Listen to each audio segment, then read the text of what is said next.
Do not do anything you see Bob doing. Bob has had special training to do the things that Bob does.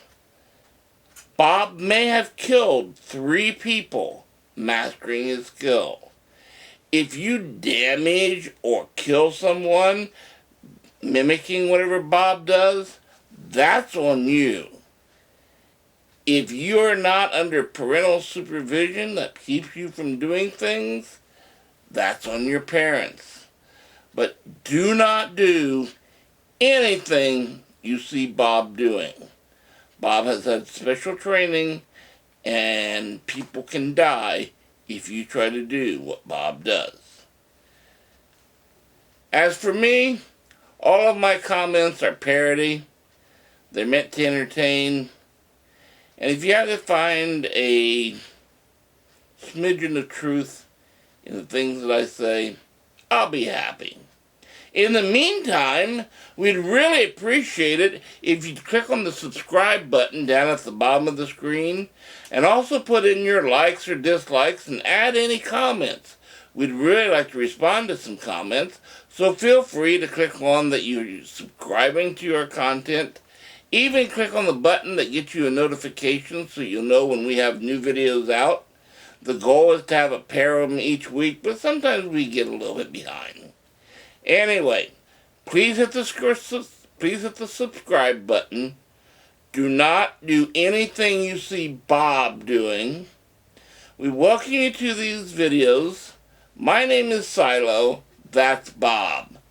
My name is Silo. And these are my words. So let's get started with this week's subject. Hello, boys and girls. Welcome back. I thought today I'd tell you a little bit about my life and some of the things in my life. And to do so, I'd like to tell you about a very special thing that I have out in my garage. You see, I have my original 1970 Camaro still in my garage. In theory, a fresh oil change, tighten down some bolts, get a new starter, a little bit of gasoline, and she'd start right up.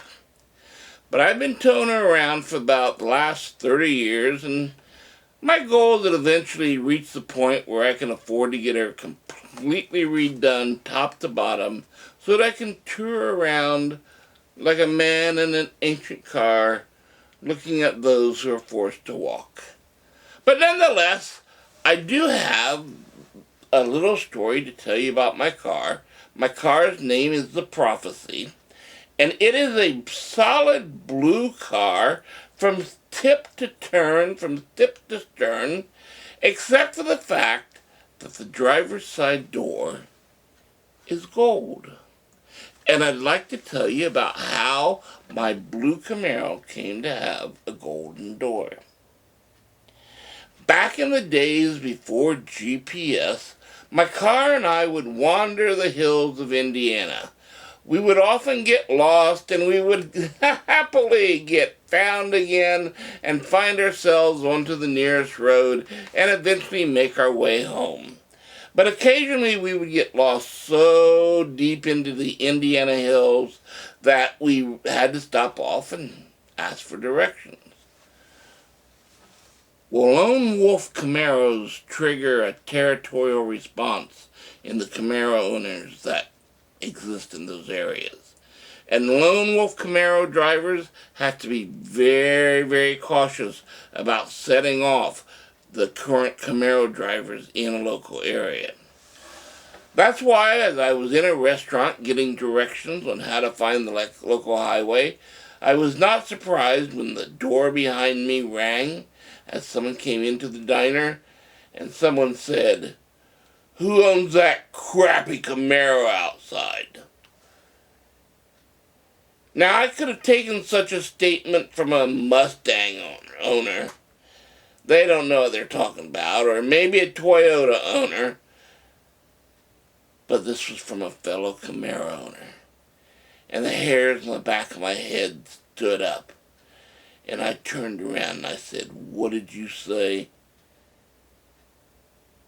And when you have two alpha male Camaro owners with full tanks of gas in the same room, especially if one is a lone wolf, you're looking at explosions. And he said to me again, "Crappy Camaro." And I said, "Name your game." And he said, "Chicken, half mile." Soon we were sitting out away from each other, out on the road in front of the diner, a half a mile apart. Our engines were revving, we were ratcheting up the tack, and the waitress came out with a hamburger on a spatula and threw it to the center of the ground in the center of the highway, and then rushed back inside to the safety of the restaurant. Every single patron inside the restaurant had their faces pressed to the glass, wanting to see what was about to happen on the road outside. Sure enough, as soon as those hamburgers hit the ground, he took his foot off his brake, I took my feet off my brakes, and we launched at each other. Faster and faster. We were tacking up beyond heaven's range. You could hear our engines in a duet that was ascending higher and higher as we approached faster and faster, each of us daring to turn before the other guy did. We were coming at each other at a supersonic speed, and then, at the very last second, we both jerked our wheels. And we passed so close that our driver's side doors swapped cars. Out there along the hills of Indiana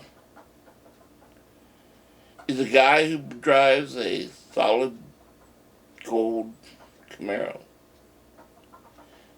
with one blue door. He probably drinks heavily from the experience, but I'm sure that if you sober him up long enough, you can ask him how he got his blue door.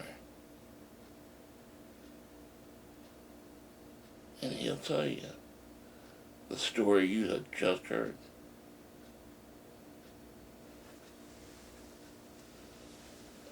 My name is Silo. That's Bob. And these are my words.